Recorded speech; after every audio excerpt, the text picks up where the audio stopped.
Welcome to code curiosity channel guys. நம்ம இன்றைக்கி பார்க்க போகிறது fizz buzz leet code question. Like இது என்னென்னா n = 3 லைக் ஒரு ஃபார் லூப் ரன் பண்ண போகிறோம். எண்ணில் வந்து 1 2 3ன்னு 3 நம்பர் இருக்கும். 5ல் பார்த்தீங்கன்னா 1 2 3 4 5ன்னு ஒன்று இருக்கும். லைக் என்னென்ன வந்தால் என்னென்ன மாதிரி அந்த ஐ வந்து 3ஆலையும் 5ஆலையும் டிவிசிபிள் ஆயிடுச்சுன்னா நமக்கு தர வேண்டிய ஆன்சர் ஃபிஸ் பஸ்.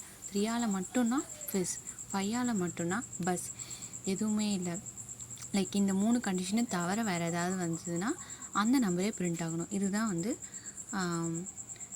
பேசிக்காக நம்ம பார்க்க போகிறது. சரி, கோடுக்குள்ளே போவோம். லைக் என்ன வந்து கொடுக்குறாங்க, நம்ம ரிட்டன் டைப் வந்து அவங்களே டிக்ளேர் பண்ணிட்டாங்க லிஸ்ட்டு ஸ்ட்ரிங்குன்னு. நம்ம என்ன பண்ணுறோன்னா ரிசல்ட்னு ஒரு லிஸ்ட்டை வந்து இனிஷியலைஸ் பண்ணுறோம் with array list. So list ஸ்ட்ரிங்காக இங்கே வந்து இன்டிஜர் கொடுக்குறோம். லைக் ஏன்னா ஃபிஸ் பஸ் இதெல்லாம் இருக்கிறதுனால ஸ்ட்ரிங்காக தான் நம்ம வச்சுருக்கோம். ஓகே, நெக்ஸ்ட் ஒரு ஃபார் லூப் போடுறோம். அது வந்து 1லேருந்து லைக் நம்பர் வரைக்கும் போகுது. நமக்கு கொடுத்துருக்க ஃபர்ஸ்ட் கண்டிஷன் வந்து 3ஆல் டிவிசிபிள் ஆச்சுனாலும் 5ஆல் டிவிசிபிள் ஆச்சுனாலும் ஃபிஸ் பஸ் வந்து இதாகணும்.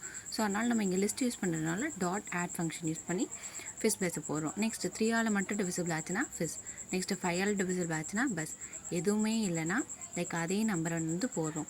நம்ம இங்கே வந்து ஸ்ட்ரிங்குன்னு டிக்ளேர் பண்ணிக்கிறதுனால ஸ்ட்ரிங் டாட் வேல்யூ ஆஃப், இதை நீங்கள் வந்து ஞாபகம் வச்சுக்கணும். லைக் அதுக்கப்புறம் என்ன நம்ம கொடுத்துருக்க நம்பர் வந்து ஸ்ட்ரிங்காக மாறி பட் நம்பராக தான் நமக்கு ரிட்டன் ஆகும். கடைசியில் நம்ம இந்த ரிசல்ட்டுன்ற லிஸ்ட்டை வந்து ரிட்டன் பண்ணுறோம். Thank you guys.